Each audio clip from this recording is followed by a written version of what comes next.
দেশ গড়তে পারবে না। তারাই সম্মুখ সারির মানুষ। তারা ক্ষেত্র প্রস্তুত করলে তখন বাকি জিনিসগুলো হয়, তখন বীজ লাগানো হয়, চারা লাগানো যায়, সবকিছু হয়। আইন না থাকলে, শৃঙ্খলা না থাকলে যত বড় বড় চিন্তাই হোক, যত টাকাই ঢালুন, কোনো কাজে আসবে না। কিন্তু সেই জন্যই পুলিশের গুরুত্বটা মনে মনে খুব অনুভব করছিলাম, যে একবার বসি, নিজেদের মধ্যে একটা আলাপ আলোচনা করি। সেটা হলো যে আমি সরকারে যোগ দেবার আগেও বলেছি, এখন সরকারে যোগদান পরেও বলছি, বাংলাদেশ একটা মস্ত বড় সম্ভাবনাময় দেশ। আমি বারে বারে এটা অনুভব করি। এটা শুধু রাজনৈতিক মাঠের বক্তৃতার জন্য না, ব্যক্তি হিসেবে, দেশের নাগরিক হিসেবে অনুভব করি যে এটা বিরাট একটা সম্ভাবনা, এবং কিছু কিছু উদাহরণও যে কেন এটার সম্ভাবনাটা আমি দেখি। কিন্তু সেই সম্ভাবনাটাকে আমরা বাস্তবের দিকে আনতে পারছি না, থেকে যাচ্ছি। আজকে আমরা একটা সুযোগ পেয়েছি, মস্ত বড় সুযোগ, সেই সম্ভাবনাকে কার্যে পরিণত করা। এবং জুলাইয়ের এই অভ্যুত্থানের ফলে সেই সম্ভাবনাটা সৃষ্টি হয়েছে। এই সম্ভাবনার যে পরিবেশ সৃষ্টি হয়েছে, সেটাকে যেন আমরা হারিয়ে না ফেলি। কেন হারিয়ে ফেলা খুব সোজা, মুহূর্তে হারিয়ে যায়।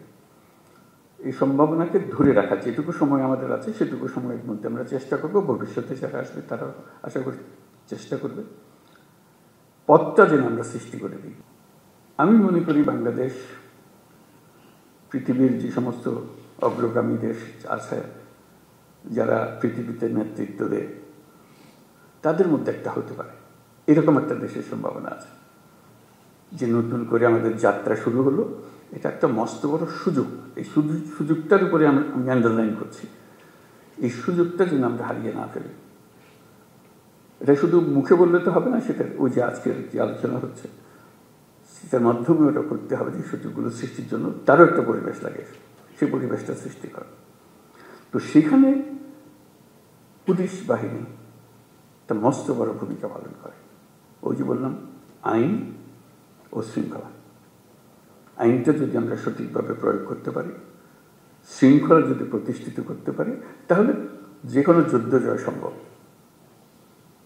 এই যে এগিয়ে যাওয়ার যে যুদ্ধ লড়াই, যেটা এটা আনন্দের লড়াই, এটা কোনো কষ্টের লড়াই না।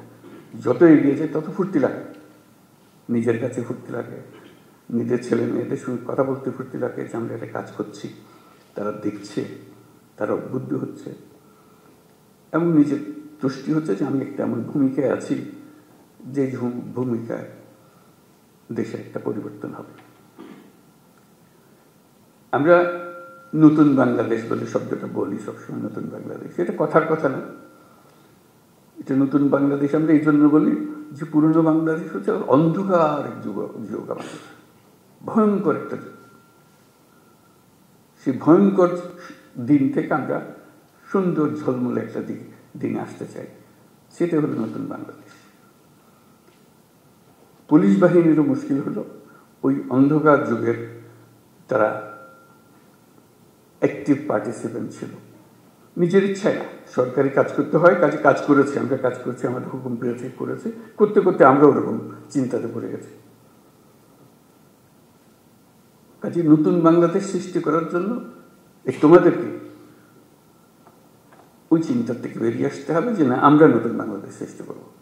আমাদেরকে অনেক দোষ দেয়, আমরা দেখিয়ে দেবো মানুষ খারাপ না, আমরা খারাপ মানুষের পাল্লায় করেছিলাম, আমরা সে খারাপ মানুষ থেকে বের হয়ে এসেছি, আমরা ভালো মানুষ, আমরা দেখো কি করতে পারি।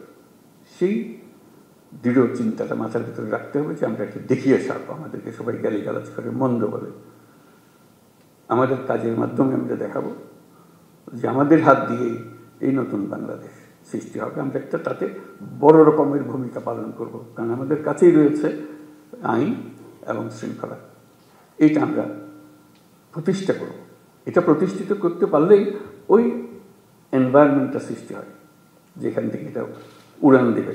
দেশটা উড়ান দিতে হলে তার একটা মোমেন্টাম জেনারেট করতে হয়। এই মোমেন্টাম জেনারেট করার জন্যই হলো এটা, যে আমাদের আইন এবং শৃঙ্খলাটাকে প্রতিষ্ঠিত করা, মুখের কথা না। মানুষ দেখলেই, পুলিশ দেখলে মানুষ আশ্রয় পায়, এখন পুলিশ দেখলে ভয় পায়। কি আমার খ্রিস্টের মধ্যে আটকে হলো, একটা ভয়ঙ্কর একটা ক্যারেক্টার। পুলিশ হলো বন্ধু, এটাই হলো। কারণ আমি আইনের পক্ষের মানুষ, আমি আইন প্রতিষ্ঠা করার মানুষ। আইন হলো আমাদের সবার আশ্রয়, তো পুলিশ হলো সে আশ্রয়দাতা, যে আমি আইনের আশ্রয় নিয়ে আসছি, আইন আমাকে আপনাকে সুরক্ষা দেবে। এটা যদি আমরা এই ইমেজটা যদি প্রতিষ্ঠিত করতে পারি, অতীতের সব কথা মানুষ বলে যাব। কাজে এটা নিয়ে কান্নাকাটি করে কোনো লাভ নাই, কারণ সেইটা আমরা বদলাতে পারবো না। সেই 16 বছরের ইতিহাসে আমরা বদলাতে পারবো না। সেই 16 বছরের কালিমা আমার সারা গায়ে মাখা আছে, আমি রাতারাতি পাল্টাতে পারবো না। এটা মানুষ হিসেবে আমি আমার কর্তব্য নির্ধারণ করতে পারি, আমি আমার সম্পূর্ণ নতুন ভাবমূর্তি আমি প্রতিষ্ঠা করতে পারি। এবং যদি অতীতের কোনো কাজে তোমার কাছে অনুশোচনা এসে থাকে, দুঃখ এসে থাকে, এই হলো সুযোগ। এই দুঃখটাকে মোচন করার জন্য এমন কাজ করব, মানুষ ওটা শুধু ভুলে না, এই যেটা নতুন কাজ সেটা দিকে আমাকে স্মরণ করবো। অতীতের প্রশ্ন উঠবে না আর আমার কাছে, তারা পরিষ্কার দেখবে যে আমরা কি করি না করি, এই জিনিসটা করা। তো সেটা বলবো যে আমরা তো করতে চাই, কিভাবে করব, আমাদের তো সুযোগ দিচ্ছে না। এই সুযোগটা কিভাবে আমরা করতে পারি? আমরা সবাই মিলে একটা টিম, তোমরা একটা টিম আলাদা এরকম না, আমরা সবাই মিলে একটা টিম। তোমাদেরটাও সেই সুযোগ করে দিতে হবে, যাতে করে আমরা যতটুকু আমাদের সাথে আছে সেগুলো, সেই আয়োজনগুলো করে দেওয়া যাতে আমরা করতে পারি। আমরা এত সৌভাগ্যবান জাতি যে আমাদের শক্তির অন্ত নাই। মানুষের শক্তির সঙ্গে কেউ পাল্লা দিতে পারে। মানুষের ভিতরে ভীষণ রকম একটা সৃজনশীলতা আছে, যে সমস্যা দিকে সেই সমস্যাকে উল্টে ফেলে। এটা সমাধান এমন জিনিস হয় যে মানুষ চিন্তাও করে না, এটা সমস্যা ছিল, এটা এসে অদ্ভুত রকম করে পাল্টে ফেলছে। আমাদের সেই সামর্থ্য আছে, কারণ আমাদের যে জনসংখ্যা তার বেশিরভাগ হল একেবারে কাঁচা তরুণ। এরকম দেশ দুনিয়াতে নাই, এত মানুষ, এত তরুণ মানুষের দেশ। এবং সে তরুণ অসহায় তরুণ না, তারা নানা বুদ্ধি সল্লা করে, এটা করে ওটা করে, কোনো জিনিস বাদ থাকে না। আমরা অতীতে যা যা করে এসেছি একটু ফিরে দেখলে, তার ব্যাখ্যা করলে দেখা যাবে কী রকম সমস্যাটাকে তারা সমাধান করে দিয়ে নিজে নিজে সব করে ফেলেছে। আমরা সবাই মিলে তাদেরকে বাধা দিয়েছি, সরকার বাধা দিয়েছে, পুলিশ বাধা দিয়েছে, ব্যবসা বাধা দিয়েছে, কিন্তু তারা এর মধ্য থেকে কাজটা করে ফেলেছে। আমরা পথে পথে তাদের বাধা সৃষ্টি করেছি। সরকারের একটা ভূমিকা হলো বাধা সৃষ্টি করা, আমরা সে বাধাকে তাকে দিয়েছি, সে বাধাকে অতিক্রম করে তাকে করতে হয়েছে। এই সরকার, অন্তর্বর্তীকালীন সরকার, এটা হাতে খুব বেশি সময় নেই। আমরা অলরেডি 7 মাস পার করে এসেছি। আমরা বলছি ডিসেম্বরে নির্বাচন হবে। তো কাজে এর মধ্যে যা আমরা করতে চাই, যা আমাদের সামর্থ্য আছে, এগুলো করে ফেলা। কাজে কী কী সংস্কার, আমরা সংস্কারের উপর দিচ্ছি, তোমরাও সংস্কারের কথা বলছো, যে আমাদের যত সংস্কার করার দরকার আছে আমি করে ফেলি। কারোর জন্য অপেক্ষা করে আমাদের কোনো ফায়দা হবে না, কাজটা করতে হবে এবং সেটা আমাদের প্রতিষ্ঠিত করতে হবে। যেহেতু নির্বাচন আসছে, নানা রকমের সমস্যা হবে, নানা রকম চাপ আসবে, তবে ডেসপারেট হয়ে যাবে, আমার ক্যান্ডিডেটকে জেতাতে হবে, ওর ক্যান্ডিডেটকে জেতাতে হবে। তুমি এখন আইন মানতে চাইলে তোমার উপরে খেপাখেপি করবে যে না কিছু তো আইন, তুমি আমার আইন দেখাও, এসব হবে। আমাদের সেখানে শক্ত থাকতে হবে, আইনের ভেতরে থাকতে হবে, যাতে করে যে সরকার নির্বাচিত হয়ে আসবে সে সরকার আইনের সরকার যেন হয়, আইনের মারফতে যে এসছে, যে আইন ভেঙে এসছে সে সরকার কোনোদিন আইন রাখতে পারবে না।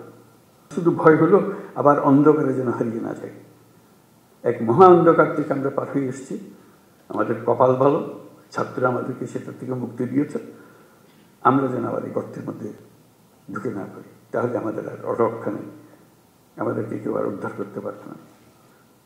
আমাদের কনস্টিটিউশন অনুসারে যত অধিকার দেওয়া আছে সবগুলো নিশ্চিত করা আমাদের দায়িত্ব, এবং সেই দায়িত্ব পুলিশের মারফতে আমাদেরকে এক্সিকিউট করতে হয়। কাজে পুলিশ হিসেবে যে সংখ্যালঘুর নিরাপত্তা এবং যে কোনো ব্যক্তির নিরাপত্তা, সেই অসহায় গরিব মানুষের নিরাপত্তা, শক্তিশালীর হাত থেকে তাকে বাঁচানো, সেটা নিশ্চিত করা ইত্যাদি, এগুলো যেন আমরা করতে পারি। পরিষ্কার মাথার ভেতরে যেন রাখি আমরা একটা যুদ্ধাবস্থার মধ্যে আছি। আমরা এই 8ই অগাস্টের পরে ভুলে গেছি যে আর যুদ্ধ নাই, যুদ্ধ শেষ, কথা ঠিক না। আমরা একটা কন্টিনিউয়াস যুদ্ধাবস্থার মধ্যে আছি। এটা যেন মনে থাকে যে আমরা যুদ্ধাবস্থার মধ্যে আছি। এই যুদ্ধ অবস্থার থেকে আমাকে জয় হয়ে ফিরে আসতে হবে, বের হয়ে আসতে হবে। এই যুদ্ধটা কিভাবে হয়? পরিষ্কার, লোকের সুযোগ গ্রহণ করে, যারা পরাজিত শক্তি তারা সুযোগ গ্রহণ করে একটা উস্কিয়ে দেবে, একটা কিছু গোলমাল পাকিয়ে দেবে, এবং প্রথম নজর আসবে পুলিশের নজর। তার দৃষ্টিতেই তো সাংঘাতিক, তো আমাদের বিরাট শৃঙ্খলা ভঙ্গের কাজ করবে, আমাদের শান্তি নষ্ট করবে, আমাদের গোলযোগ পাকিয়ে বলবে। তার চেষ্টা হলে একটু গোলযোগ পাকিয়ে দেওয়া। সে তো সম্মুখ যুদ্ধে আসতে পারছে না, সে কথা একটা প্রচার করবে, প্রচার করে দিয়ে একটা মহাকাণ্ড তুলে দেবে যে এই ওকে মেরে ফেলেছে, ও কী হয়েছে, ও এইরকম করেছে, একটা কথা, একটা ছবি ছাপিয়ে দেবে, একটা পোস্টার লাগিয়ে দেবে ইত্যাদি। এটা কন্টিনিউয়াসলি চলতে থাকবে, কারণ সেই যুদ্ধ ক্রমাগত তীব্রতর হবে। যতই নির্বাচন কাছে আসবে ততই তীব্রতর হবে, কারণ ওই পরিবর্তন হয়ে গেলে আবার তারা মনে করবে যে আমরা আরেকবার পরাজিত হয়ে গেলাম, ওখানে যদি পরাজিত হয়ে যায়। কাজে সেই এটা তীব্রতর করতেই থাকবে। ওইখানেও ফ্রন্ট ফোর্স হলো পুলিশ বাহিনী, নজরে রাখা এবং সবার দিকে খেয়াল রাখা। কাউকে সন্দেহ করেছি তার মানে এই নয় যে তাকে এখনই আমাকে কারাগারে নিয়ে, তা না। সেও দেশের নাগরিক, কাজে তার দেশের নাগরিক হিসাবে তার অধিকার আছে যদি নাগরিক হিসাবে থাকে। আর যদি দোষ করে থাকে তার উপর নজর রাখবে, দোষ করা মাত্র যেন আমি তার ধরে রাখতে পারি, যেটা আমাদের নিরাপত্তা বিঘ্নিত করছে, আমার আইন ভঙ্গ করছে ইত্যাদি ইত্যাদি যেগুলো আছে। 64 জন তো একরকম না।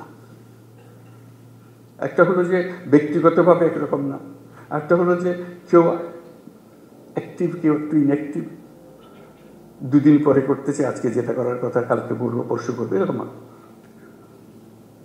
তো সেটা যে আমরা যাচাই করবো কীভাবে, সেই জন্য স্বরাষ্ট্র মন্ত্রণালয়কে বলবো একটু খেয়াল রাখা, এটা একটা প্রক্রিয়া সৃষ্টি করা, যাতে করে উৎসাহ হয়। আমার কাজের মধ্যে একটা উৎসাহ আছে, আমি যেন ঝিমিয়ে পড়লে এটা আমাকে জাগিয়ে দেয়। আমি পারি, কিন্তু একটু ঝিমিয়ে গেলে একটু চাঙ্গা করে। কী করা? আমি প্রস্তাব দিচ্ছি যে র্যাঙ্কিং করা, প্রতি মাসে এই 64 জেলাকে 1 থেকে 64-তে নিয়ে আসা, সবাই কে কোন স্থানে আছে। ক্লাসে এরকম হয় না যে ফার্স্ট বয় সেকেন্ড বয় হয়, ফুর্তি লাগে। আমার একেবারে লেজের গোড়ায় দিয়েছি, আমার খুব খারাপ লাগে, আমি পারি, তখন আমার একটু গোসা লাগে যে কী বলে ওই কারণে আমার উপরে যায়, আমি হচ্ছে এটা অনেক ভালো করি। কত বলবো যে আমার জেলাটা আসলে খারাপ, আমাকে এই জন্য হয়েছে। পরে বলবে না, ওরটা অত খারাপ, ওটা তো ভালো না, ও তো আমার উপরে চলে গেছে। এই জিনিসটা করে, এটা খেলার মনোবৃত্তি থেকে, কোনো কাউকে শাস্তি দেওয়ার জন্য না, যে এটা খেলোয়াড়, যে সবাইকে জানানো হবে এই কী ক্রাইটেরিয়াতে হবে, সেই ক্রাইটেরিয়াটা তার ঠিক করে দেবেন। তোমরা জানো যে এই ক্রাইটেরিয়াতে বিচার হয় এবং প্রতি মাসে এটা তৈরি হয় 1 থেকে 64। তো আমাদের যেটা হবে, তাদের স্বরাষ্ট্র মন্ত্রণালয়কে বলতে যেটা হবে, একই ব্যক্তি বারে বারে 64-তে থেকে যায়, এটা নিয়ে এখন আমাদের সন্দেহ। যে আগে যে 64 ছিল 64, তারপর 63-তে চলে গেছে, তারপরে 50-এ চলে গেছে, তারপরে 32-এ চলে গেছে, সে নড়াচড়া করে। এইগুলো 64 আর নড়ে না, দেখি খালি ওখানেই থাকে। তাহলে তার মধ্যে একটা বেসিক প্রবলেম আছে, হয় এটা তার পারিপার্শ্বিক একটা প্রবলেম, অথবা তার ব্যক্তিগত একটা প্রবলেম। সেটার দিকে নজর দেওয়া, তার একটু সাহায্য করা, যে একটু নড়াচড়া, একটু 2-1 ধাপ উপরে ওঠো, চেষ্টা করো, উৎসাহিত করা। কেন এটা উৎসাহিত করা, ইনসেন্টিভ দেওয়ার জন্য, যে আমরা দেখালাম যে কী হলো। ওই শুধু নজর রাখা যে জায়গাতে আছে নিচের দিকে, সেই নিচের দিকে থেকে যাচ্ছে, ওঠার চেষ্টা করতেছে না বা পারতেছে না, তাহলে তাকে ট্রেনিং দিতে হবে, তাকে সাহায্য করে দিতে হবে, যাতে করে সে একটু উপরে উঠতে পারে। আর যে 10-এর মধ্যে ঢুকে গেছে আর 10 থেকে নামতেছে না, বাবা সে শক্ত করে ধরছে, সে ভালো, তার দিকে একটু নজর রাখা, যে হ্যাঁ ভালো কাজ, ভবিষ্যতে অনেক কাজ দায়িত্ব দেওয়া যাবে থাকে। তারা আমাদের দিকে তাকিয়ে আছে যে আমরা কী করছি, তাদের কপালে কি সিল মেরে দিচ্ছি যে তোমাদের দেওয়ালে কিছু দুঃখ ছাড়া কিছু নেই, নাকি তাদের দরজা খুলে দিচ্ছে যে তারা যেখানে ইচ্ছা পারে তারা যেতে পারে, তাদের সামর্থ্য দেখাতে পারে, তাদের অবস্থান দুনিয়ার সামনে তুলে ধরতে পারে, এবং সেটা পারার মতো জিনিস। আমাদের সামনের প্রজন্মদের বিষয়টা হলো প্রযুক্তির জন্ম। এই প্রযুক্তি দিয়ে তারা কোথায় যে চলে যাবে।